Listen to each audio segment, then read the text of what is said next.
వేదిక మీద ఉన్న పెద్దలందరికీ ఇంకా పేరు పేరు నాకు టైం వేస్ట్ తలుచుకోలేదు.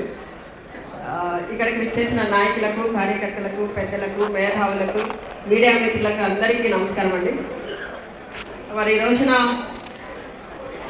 తాడేపల్లిగూడెం నియోజకవర్గానికి నూతనముగా బాధ్యతలు స్వీకరించిన సోదరుడు రఘురామ్ గారిని మనస్ఫూర్తిగా అభినందిస్తున్నాను.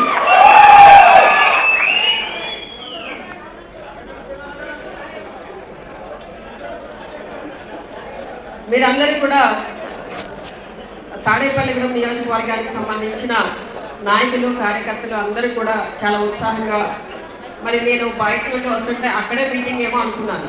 లోపల ఇక్కడే తక్కువ మంది ఉన్నారు, బయట చాలా ఎక్కువ మంది ఉన్నారు. అంటే మనము ప్రతిపక్షంలో ఉన్నామన్న ఆలోచన అయితే ఈ జనాన్ని చూసిన తర్వాత నాకు అనిపించలేదండి. మనం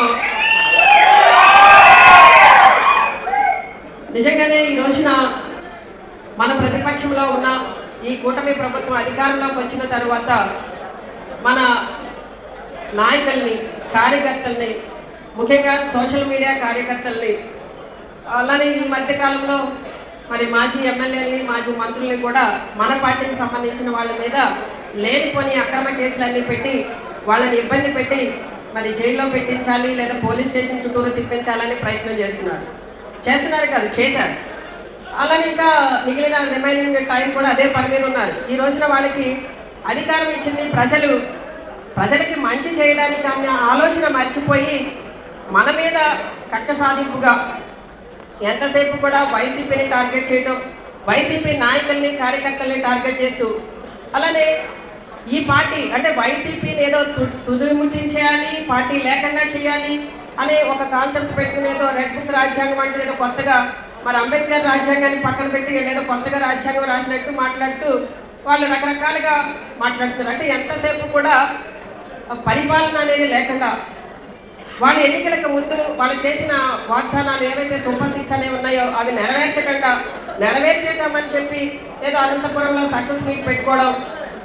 అంతేకాకుండా ఈ రోజున ప్రజలని ఎంతసేపు కూడా మభ్యపెట్టి మాయ చేసి అధికారంలోకి వచ్చిన వీళ్ళు ఇంకా అధికారంలో ఉన్నా కూడా అదే పందాలో వెళ్ళడం అనేది చాలా విచిత్రంగా ఉంది. ఎందుకంటే ఎన్నికలకు ముందు చాలా అసత్య వాగ్దానాలు చేసి వీళ్ళు అధికారంలోకి వచ్చారు. ఏదో ల్యాండ్ టైటిలింగ్ యాక్ట్ గురించి అంతా జగనన్నే భూములు లాగేసుకుంటాడు, జగనన్న వస్తే మీకు భూములు మిగల్చడు, ఇది రకరకాల అన్ని అపవాదులన్నీ కూడా జగనన్న మీద వేశారు.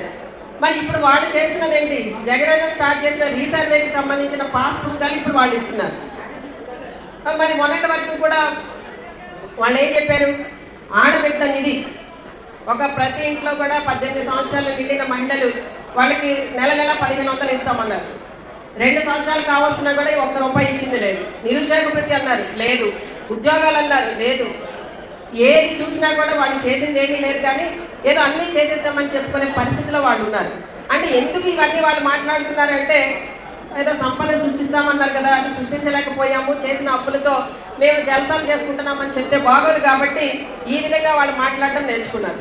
ఈ రోజున మీ అందరికీ నేను ఒకటే చెప్తాను, మీరంతా కూడా కలిసి కట్టుగా ఐక్యతతో ఉండి పార్టీని బలోపేతం చేస్తూ పార్టీ కోసం మీరంతా కూడా ఎంత శ్రమిస్తున్నారో అర్థమవుతుంది. ఎందుకంటే మీరంతా కూడా ఎన్ని కేసులు పెట్టినా, ఎన్ని ఇబ్బందులు పెట్టినా, ఇంకా మిమ్మల్ని బెదిరిస్తున్నా పార్టీని వదలకుండా వైసీపీ జెండాని మోస్తూ, కండవాన్ని మోస్తూ పార్టీ కోసమే శ్రమిస్తున్న సైనికులు లాంటి మీరందరూ కూడా పార్టీలో ఉండడం వల్లే ఈ రోజున వైసీపీ ఎంత బలంగా ఉందని, మీ అందరి సహాయ సహకారాలతోనే పార్టీ ఈ విధంగా నడుస్తుందని మీ అందరికీ తెలియజేస్తూ, మరి ఇదే ఐక్యతతో, ఇదే క్రమశిక్షణతో, ఇదే పట్టుదలతో మీరంతా కలిసి పనిచేసి ఈ నియోజకవర్గం నుండి మా సోదరుడు రఘురామ్ గారిని గెలిపించి